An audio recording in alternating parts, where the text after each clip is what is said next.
Sup guys, it's Dragon Ball for Life here today, and I'm back with another video. Today I want to talk about Dragon Ball GT versus Dragon Ball Super. Now, I know some of you guys are going to say, well, didn't you actually already, make a video on this? But that was more comparing them, how the show is, what show is better and stuff, and I said both shows are trash, but I was comparing, the writing of the show. I was not comparing the power scaling and power levels of the show itself, the characters in the show.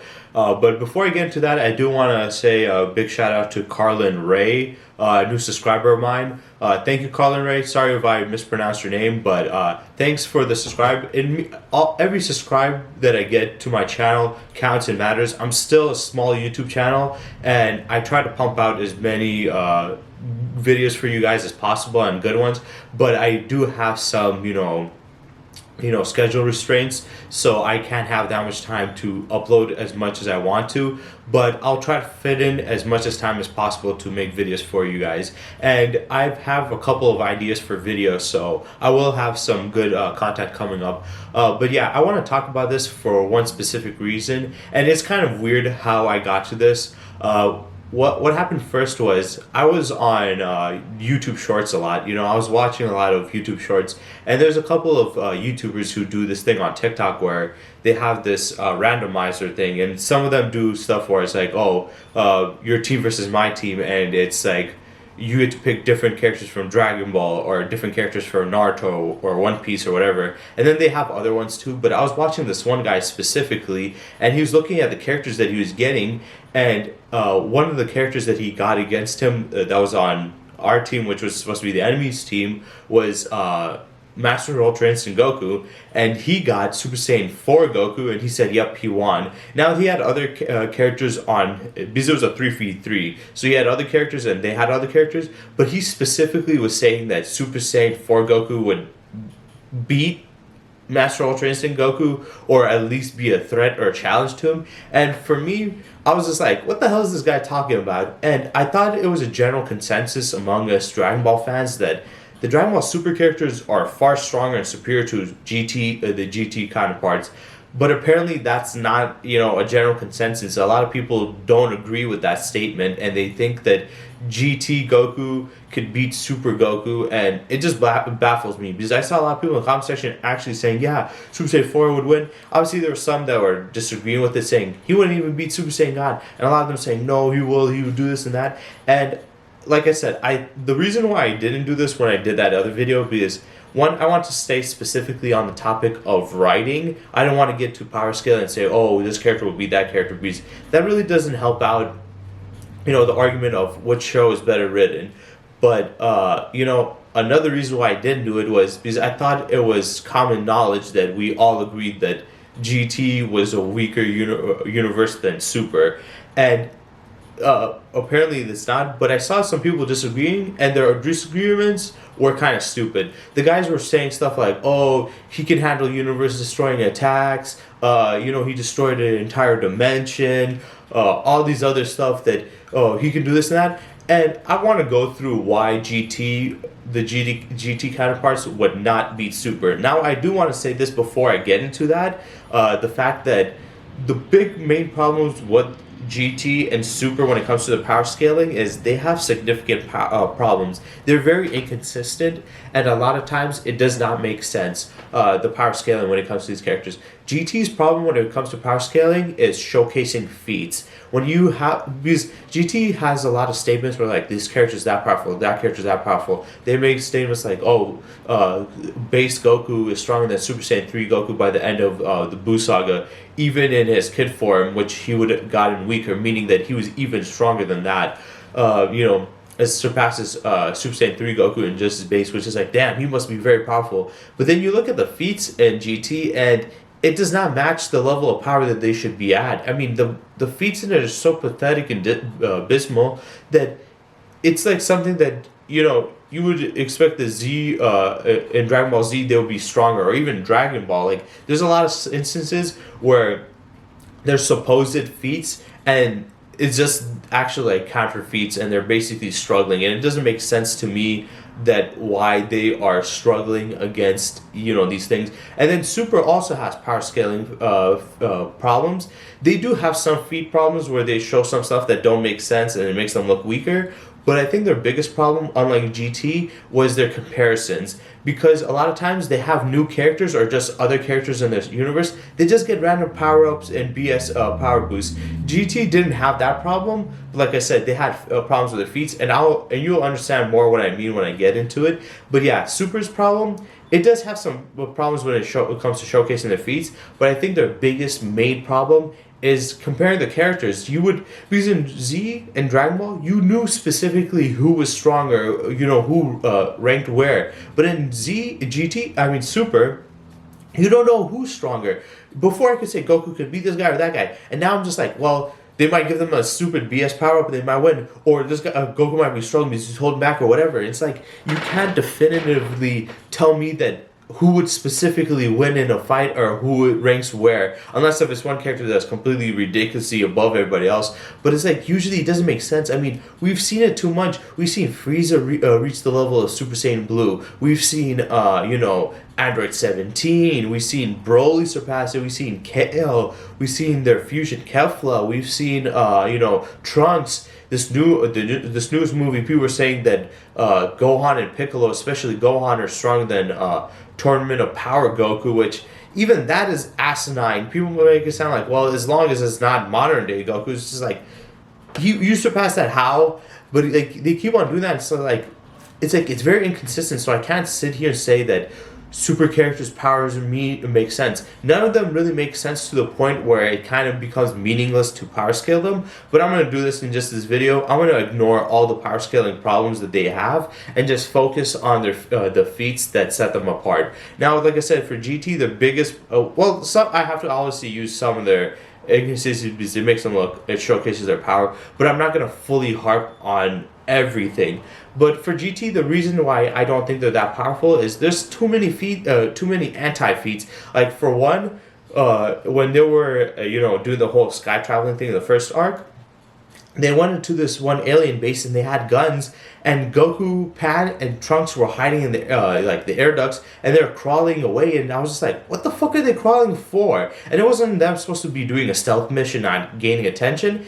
They were just trying to break into the place, and they were hiding, and they're hiding specifically because they were afraid of the guns. And to me, it's like, that's stupid. Goku literally bum rushed, Muscle Tower and the Red Ribbon Army arc, and they had countless weapons, and they had machines and robots and stuff, and he handled all the threats, and he did it quite easily. And Goku can tank bullets. We've seen him taking shots, and yes, some may say, well, it might be laser guns, but Goku in Dragon Ball, when he was far weaker, could take stuff that are almost as powerful. And now he's ridiculously way more powerful. You're telling me at base he's Super Saiyan 3 level, but he's terrified of dudes with guns. He can, bum rush them or stuff. And it's not like it was showcasing that he was like, against killing them. It was just that he was hiding because he was genuinely afraid of getting shot at, which doesn't make sense to me. We saw Goku struggling to lift up a cloud, getting his eyes clawed out, getting cut by glass, struggling to lift up a city, getting burned by Nova Shenron. Nova Shenron's body temperature was the heat of the surface of the sun, which is 6,000 degrees. And it sounds like a lot, but if you think about it, magma is is hotter than, the surface of the sun. If you were to fall into a volcano and stuff, the heat that comes out of a volcano will be far more intense than that of the surface of the sun. The surface of the sun is 6,000 degrees. I think volcano, it fluctuates, but it goes around the ranges of 10,000 degrees. So it's like, it's significantly hotter than the surface of the sun. So that would mean that Goku would be killed by just lava. And it's just asinine. And he had to go Super Saiyan 4 to be able to handle it. I'm like, are you kidding me? You're telling me Super Saiyan 1, 2, and 3 cannot handle the heat? He has to go to his most powerful form just to handle something that abysmal? I mean, imagine if he was as hot as the core of the sun. He would have been obliterated. Even in the, the baby arc, where he's fighting his baby, and baby's trying to escape, he blasts him into the sun, and that's how he kills him. I get it, they've done it a couple of times in the movies, but that was when they're weaker. At this point, they're far too strong to be getting killed and offed by the sun. And he even said, oh, he died in the sun. Nobody can survive the sun. Which is like, are you fucking kidding me? That basically means that these GT versions of them are not even star level. Stars could kill them. If you were to fire a sun at them, or a heat of the sun, or an energy attack like a star at them, they would be obliterated. I highly doubt that would be something that would harm, the super versions of them, because when Goku and Beerus were colliding, the fists were gonna destroy the Dragon Ball macrocosm, which was wiping out stars and everything. So if he can handle that pressure, and this guy can't even himself states the sun is too much. Come on, one guy is wiping out the macroverse and even then some, and the other guy is complaining about a star.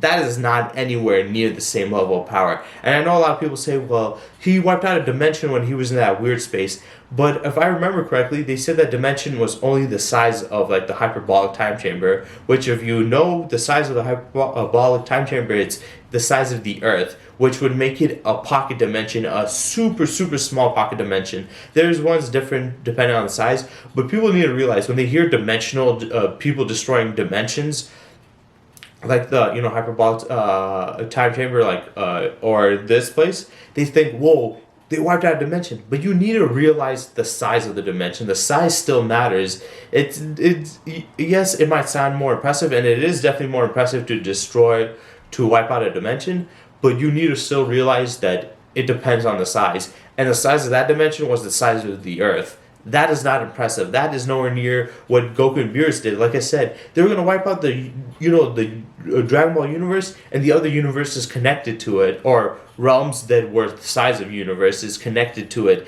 That is far extends a small little dimension that's the size of a fucking planet. Come on, like that's nowhere near that. Like that's just ridiculous. It probably not even galaxy level. And then we saw Sin Shenron when he came in and he started whooping ass. He was stated to destroy a galaxy only. And yes, that might sound impressive, a galaxy. But like I said, the first arc of Super, they were threatening the universe and then some. That is significantly bigger than a galaxy. Let's be honest. And it's kind of ridiculous to me that a galaxy is the most because, let's be honest, in the Buu Saga, they would be multi-soul system level, or a little bit beyond that to, nebula level. I wouldn't put them at galaxy level, but at least high-end, multi-soul system level. And then now Goku in his base is strong as Super Saiyan 3, and then you multiply, the other Super Saiyan forms and him getting stronger, and then Sin Shenron is supposed to be stronger than them, and the most he can, output is a galaxy-destroying attack. That is not that much of a increase in power, even though they stated that they were stronger. So yeah, they did not get that much significantly stronger. And yes, did he threaten to destroy the universe when he was Omega Shenron? But his threat to destroy the universe was different than how they did in Dragon Ball Super. Dragon Ball Super was more like straightforward. It was just colliding. It was impact of the power that was going to wipe it out. Whereas in GT, it was more of a chain reaction. He said that he was gathering all the negative energy throughout the universe, and he was going to fire it at the universe, which the negative energy was going to eat away at the good energy, destroying the universe, and eventually reach Supreme Kai's world. So slowly devoured the good energy and replaced with the evil and wipe itself out. It was kind of like antimatter and positive matter when they collide or connect with each other, they cancel each other out, and it was kind of like that. But it was slowly and bit by bit doing it, and he said at some time it might reach there, which is significantly different. That is not a completely universal busting level feat. I would consider it a universal level threat, a universal level danger or whatever destruction feat, but not destroying. There's a difference to it. Like destroying a planet. If you destroy the core of a planet and then it blows up the planet afterwards, you technically destroy the planet, but you didn't blow it up. There's a difference between completely one-shotting the planet and instantly annihilating it and just destroying the core and then it just getting destroyed itself. Like with Frieza. Frieza, when he destroyed Planet Namek, he legit showed a planet busting feat. And Namek, he showed a planet destroying feat, which is not as powerful, but still quite a powerful feat. So yeah, I will give Omega Shenron some credit saying, yeah, it's still powerful, but it's through a chain reaction. It takes some time. It's not a universe destroying feat still. It's a universe destruction feat. And even if we want to give him it is a universal or macroversal level destroying feat, okay, let's give him that. Goku was able to do that in Super in the first arc, literally the first arc. We're at the ending and complete ass end and finale of GT, and this is the big main threat. And this was the big threat of the beginning of Super. This shows you the levels of power. This is why people were saying that, Super Saiyan God Goku would win. It's not because they were trying to overhype them or trying to, just bash on GT. It's just the blatant truth. He's not coming up to Master Ultra Instinct, Super Saiyan Blue. He's not even coming up to Super Saiyan God, especially even in Battle of God's time. So don't try to bullshit and say he could beat them. And there is another argument that a lot of people have, which I will go into, and it's kind of a stupid argument, and I'll dismantle it. Some people in the comment section were dismantling it themselves, but yeah, the fact that you're saying all these feats. But most of the feats, like I said, the dimensional one was the size of the Earth, and the universal one, there's more to it and is more complex than what they try to make it sound, and is, like I said, the ass end of the show. And before that, Sun Shenron could only destroy a galaxy, which is nowhere near their level of power at that point. They far surpassed that, and they were pretty close to that level of power anyway back in Z. So the fact that they got significantly bigger of a power boost, they should have been stronger than that. But yeah, those feats don't really impress me, and those feats don't really put them over Super. Now let's get into the argument, and the big argument that people have. Oh, well, technically GT is after the 10-year time skip, so it comes after Super, so they would technically be stronger. And this is the dumbest argument. One, GT is not canon. It does not make sense for it to be canon.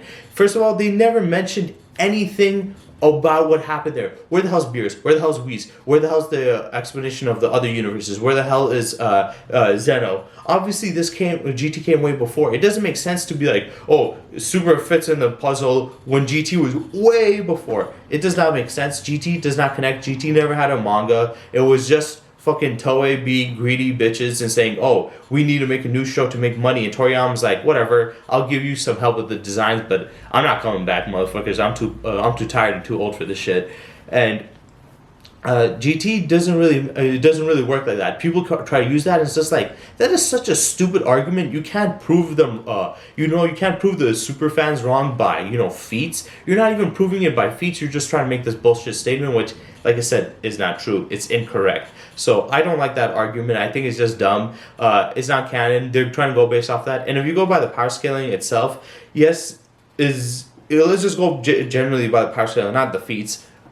GT Goku in base is strong as Super Saiyan 3. What about Super? Super characters, they're not that powerful, but actually they are. After the whole ritual thing that Goku did to obtain Super Saiyan God, and after Vegeta trained with Whis, they got so significantly powerful that their base form would be early on in Dragon Ball Super Saiyan God level, and past that, beyond Super Saiyan God level in their base, which is way above Super Saiyan 3. And some of you might disagree, but remember the whole copy of Vegeta arc, where the goopy thing copied Vegeta and his power, and he basically got into a fight with Trunks. Trunks went Super Saiyan 3, he was in his base, because we do see him go Super Saiyan Blue, and he was in his base, he was completely casually blocking his attacks, taking it, no-selling it, and easily bodying Gotenks, Super Saiyan 3 Gotenks. And if you know anything, Super Saiyan 3 Gotenks should be above Super Saiyan 3 Goku, and base Vegeta, even the copy of Vegeta version of him, was easily bodying him, showcasing that, if base Vegeta can casually beat a guy that's stronger than Super Saiyan 3, then he should be stronger than, GT Goku. And yes, you can say, well, GT Goku is stronger, and he does get stronger later on, and he doesn't stay that stagnant. Okay, but same thing with the Dragon Ball characters, like I said, and they're Super Saiyan God level in their base. And on top of it, like I said, he beat him like that in base. Unless if you're telling me that GT Goku in base could easily wipe the floor with Super Saiyan 3 Gotenks, I highly doubt it. So yeah, even in that regard, it doesn't really make much sense. But yeah, the biggest one that pissed me off the most was definitely the whole, well, it comes up 10 years after that. You know that this is not fucking canon. And normally in an argument, people saying, well, that's not canon, doesn't really matter because it's a debate about power. But in this one, it does if you're trying to make the argument that it came after, so they should be far stronger, which is dumb. Like I said, Goku in that, he started off fighting against Oob, and Oob was still giving him a challenge, and Oob was only Kid Buu level, and getting newly into the Kid Buu power, whereas base Goku in that, if he was to be fighting him like after Battle Gods and stuff, Oob, he would have bodied Oob. It's super, at that point, being Kid Buu level would be nothing to him. So yeah, the powers are too significantly higher. I will say, like I said, Super's power scaling is trash. So is GT's. I think GT. The problem with it's hard to power scale GT and Super. GT completely, the feats made no sense. It made them look weaker. And Super, though the feats aren't as bad, they do have some problems, like Goku getting blasted to the chest with a fucking laser. Getting hurt by a bullet, but even though they don't have that, the consistency about who would win in a fight is just too stupid. That's why I don't like to power scale who would win in a fight between Dragon Ball Super characters versus characters from DC or Marvel or any other fictional universe, because it's like they don't even know who the hell is stronger in their own goddamn universe and who would compete at a moment's notice, at a whim, any character can get stronger than the other. So yeah, it's very inconsistent, and I hate doing that. But in this video specifically, I want to, I just want to go into and separate it, and I just want to make it definitively, in your face that GT, you can like the GT, GT more or whatever, but the GT versions are not winning. They're not hanging with their Super counterparts. It's just the case. It sucks, if you don't like it, it's fine, but that's just how it goes. The Super versions are just far too OP compared to, the GT versions. So yeah, I hope you guys enjoyed this video. I'll try to drop out another video today. I'm kind of running low a little bit on time, but I will try it. So yeah, stay tuned for my next video, and I hope you guys enjoyed.